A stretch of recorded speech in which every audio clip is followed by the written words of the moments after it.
Imagine a classroom filled with students, all eager to learn, yet some are unknowingly holding themselves back. Not because they lack intelligence, drive, or opportunity, but because they've placed invisible barriers in their own path. I'm psychology professor R.J. Starr, host of the syndicated podcast, The Psychology of Us. And in this short video, we're going to explore how to recognize these barriers that we subconsciously put up in our own path, and, more importantly, how to remove them. We often believe that obstacles come from the outside, for example from circumstances, other people, or bad luck.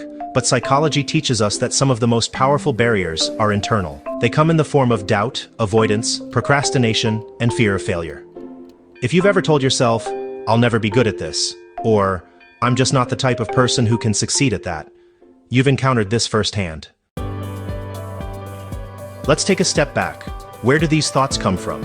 Research shows that many of our self-imposed limitations are learned. From childhood experiences, social expectations, even past failures, we absorb messages about what we can and can't do. But those messages aren't always true, and yet, we act as if they are. That's the trap. Think back to when you were a child. Maybe a teacher once told you that you weren't good at math, and so, over time, you stopped trying. Maybe a coach said you weren't athletic, so you avoided sports. Perhaps a parent, frustrated or tired, told you that you were not a responsible person, and now you hesitate to take on leadership roles. These statements, sometimes made casually, often stick. We take them in, repeat them to ourselves, and they shape our identity. We don't just see them as someone's opinion, we accept them as a fact about who we are. And it doesn't stop there. As we grow, we continue to receive these messages from authority figures, peers, and even society as a whole. If enough people tell us that a certain path isn't for us, that we're not smart enough, talented enough, or the right kind of person to succeed in a particular area, we start to believe it. And when we believe it, we act in ways that reinforce it. We shrink back from challenges. We don't apply for opportunities. We assume failure before we've even started. This is how learned limitations become self-fulfilling prophecies. But here's the thing. Those messages were never absolute truths. They were opinions, biases, or even someone else's projections of their own fears and limitations. They were never the final word on what you're capable of. And yet, how many of us have built our lives around these inherited beliefs? How many doors have remained closed, not because we lacked ability, but because we were convinced they weren't meant to be opened? Here's the tricky part. Once we believe we can't do something, we subconsciously think and act in ways that make it true. We avoid challenges that could prove us wrong.